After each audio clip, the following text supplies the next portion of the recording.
You'll continue this broadcast focusing in on women. We've got both Griselda Lewis and Palesa, who is out in Soweto. And it's quite incredible what I've noticed over the last 2 days. We've heard our President Jacob Zuma saying that there is a crisis when it comes to the abuse of women and children and the killing thereof. There's the Minister in the Presidency for Women, who also today admitted on air that we have a crisis. So my question is, what are we doing about it? If we're all admitting that there is a crisis and we've got our very top leaders that are saying that South Africa is in a crisis when it comes to women and child abuse, what are we doing about it?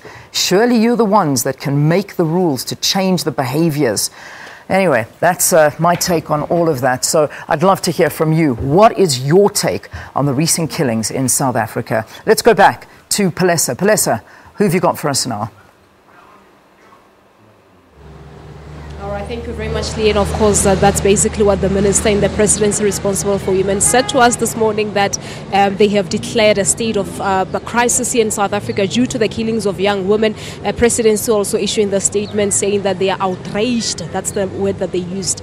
They are outraged by these killings. But that's the question really this morning. We're trying to talk to all the parties involved to find out what needs to be done going forward. And the general feel from the interviews that we've had this morning is that we need to work together as South Africans as a collective to find a way forward and make sure that we stop these killings. Joining me now is a well-known spiritual leader, Pastor Chris Mathebula. We're also in conversation with Siyabulela Jentile. He is the organizer for the march that will take place tomorrow to the Union buildings. It's hashtag Not In My Name March.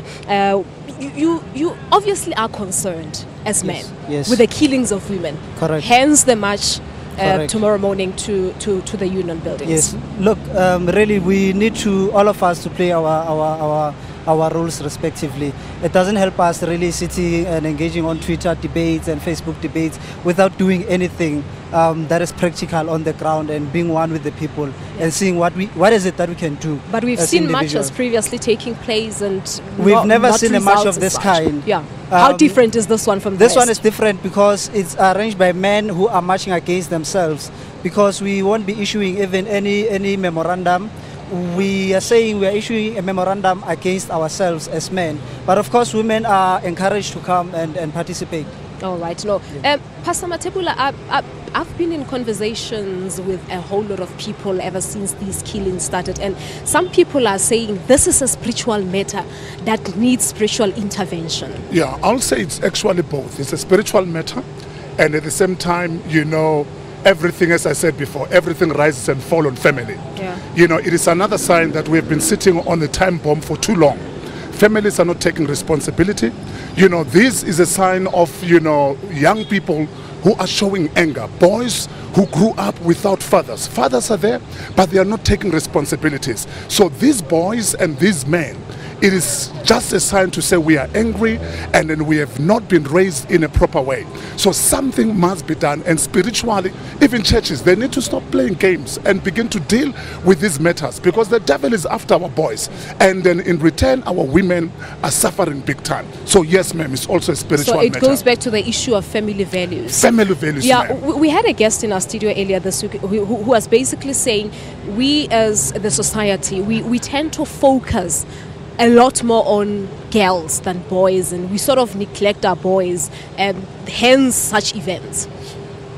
That is true. I agree with that. You know, most of the programs is more about girls. Yeah. Let's take a gay child to work. You know, to work. And then what is happening with the boys? You know, boys are neglected, you know, and that is why even now we are struggling with that. You look at the boys who are busy with Nyaupe. It is more boys. And boys, if they don't have mentors, you know, we have a serious problem.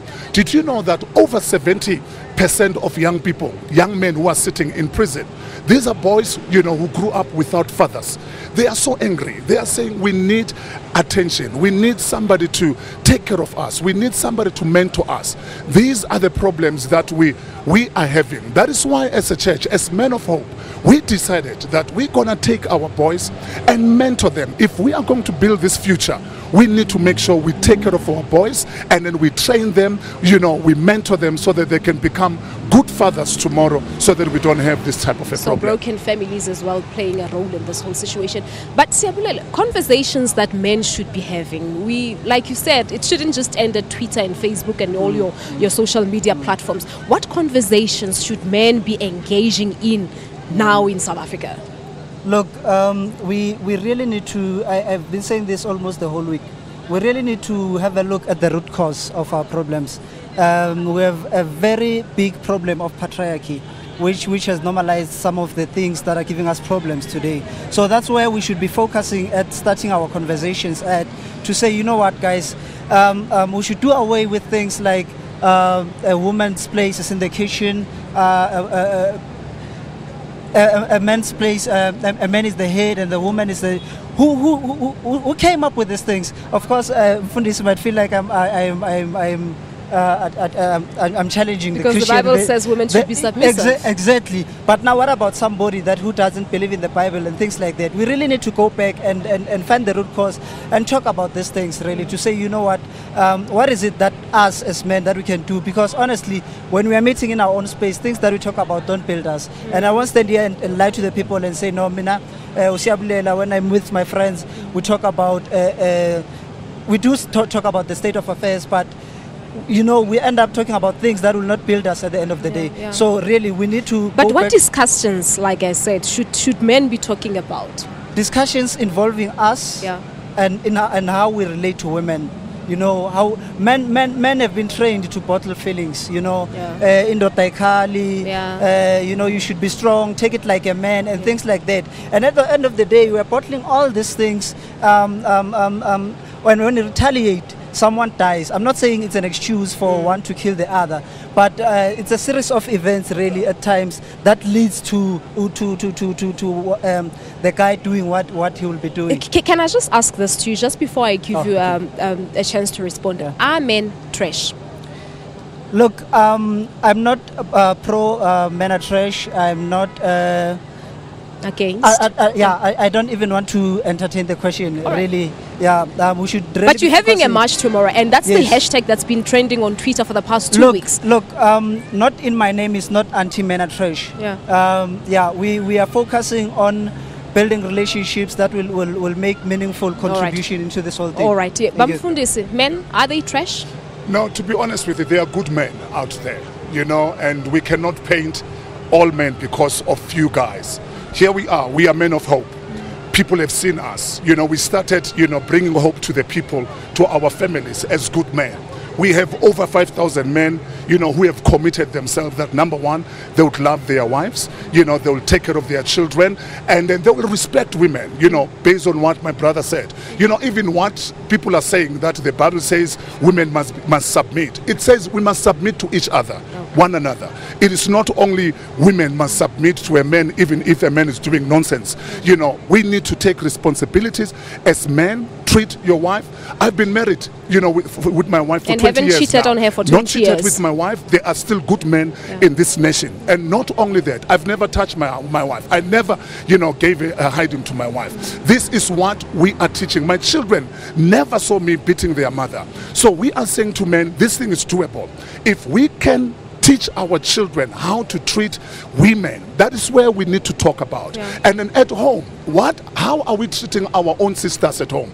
Because that is where it begins. If you can't respect your own sister, how are you going to respect your wife? If you can't respect your own mother, how are you going to respect your woman? That is why people, they think. But I think the main challenge is, how do we bring them into this space, good men that are still in existence? It's going to be a battle. It's not going to be easy. You know, we need to go in there. We need to go out there. That is why I strongly believe, you know, let's start these teachings while they are still boys, while they are still young, because it is very simple. When he's a mature man, you know, kunzima. So I'm appealing to all the parents out there. Let us begin to deal with our children right now, to deal with the future. But then what happens now to this one? For now, we need the law to take its course.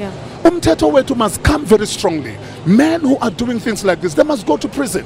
You understand? But now we've got our leaders law, police are fighting each other. You know, we need leadership in this country. We cannot deal with this thing if leaders are not taking their rightful position. And all this corruption that is out there, people are seeing and they realize, you know, we can do whatever we want to do in this nation. Even our leaders, they must lead by example, because leadership begins on top. And then if they can help us with that, our young people, they're not going to just take our country for granted. All right, Pastor, we'll leave it at that. Thank you so much for coming through, Siyabulela. Thank you so much, Siyabulela. Thank you very much. There you have it, some of the discussions that are coming out from Morning Live this morning, as we're still coming to you live from Barra Taxi Rank. We're quickly going to take a break here on the show. When we come back, we'll be in conversation with some of the taxi drivers and everyone, all the commuters, everyone who's here, just to hear their view as to what needs to happen going forward. Stay tuned.